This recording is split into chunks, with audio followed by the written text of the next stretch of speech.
принимает важное внимание наш проект «Умный чайник». Сегодня в мире существует большое разнообразие электрических чайников.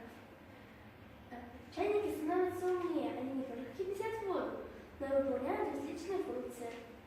Мы рассмотрели несколько видов чайников, выявили недостатки, которые нас не устраивают. Первый чайник автоматически нагревает воду, но эту функцию он выполняет в течение всего дня, не экономя электричество. Во втором чайнике встроена функция часы, но не встроена функция будильник. Третий чайник светится в темноте, но светится он только тогда, когда кипятится вода.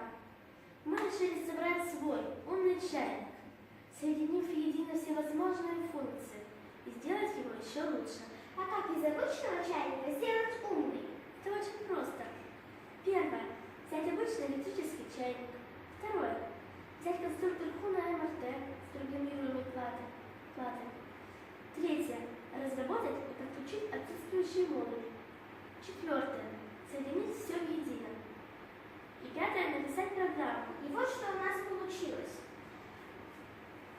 Наша модель называется «Умный чайник», а ее основной функцией является кипячение воды. А также в нашем чайнике встроена функция «Часы». Она показывает время, дату и название нашего конкурса.